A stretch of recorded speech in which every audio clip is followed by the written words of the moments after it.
आपल्यापैकी अनेक जण असेल की ज्या वेळेस मी राज्याचा विरोधी पक्ष नेता होतो, शेतकऱ्यासाठी, शेतमजुरासाठी, शेतकऱ्यांच्या शेतीमालासाठी या सभागृहामध्ये 8-8 दिवस सभागृह चालू दिलं नाही, कर्जमाफीसाठी 8-8 दिवस सभागृह चालू दिलं नाही, नरड्यातून रक्त पडेपर्यंत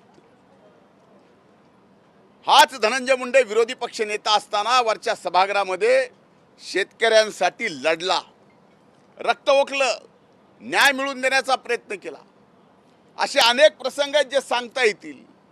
सलग 8 दिवस विधान परिषदेचा सभागृह मराठा आरक्षण मिळावं म्हणून मी या ठिकाणी 8 दिवस बंद केलं.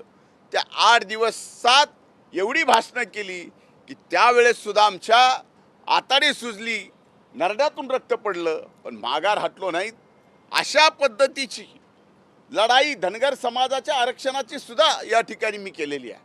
त्यामुळं एक कार्यकर्ता ज्यावेळेस सामान्य माणसाचे प्रश्न घेऊन त्याला जी जबाबदारी मिळते त्या जबाबदारीतून सोडवण्याचा प्रयत्न करतो. जबाबदारी बदलली की त्याचं रूप षडयंत्रामध्ये आणायचं आणि त्या षडयंत्रातून असा कार्यकर्ता जो तयार झालेला आहे त्याला पूर्णपणाचं संपवायचं काम या षडयंत्राच्या माध्यमातून करायचं. या सगळ्या आरोपांमुळे तुमचं राजकीय नुकसान झालं. आता पक्षाकडे पुन्हा मंत्रिपदाची मागणी करणार? हे बघा, मी कुठल्याही गोष्टीची मागणी किंवा मंत्रिपद याच्या कधी आयुष्यात विचार केला नाही. मी कुठलीही महत्त्वाकांक्षा ठेवून इथपर्यंत आलेलो नाही. जयंत पाटील असं म्हणते की आता दादांची इच्छा होती विलिनीकरणाची, मात्र आता दादाच नाही आहे, त्यामुळे विलिनीकरण होणार नाही असं त्यांनी स्पष्ट केलं. आता त्या बाबतीमध्ये मी बोलणं उचित नाही.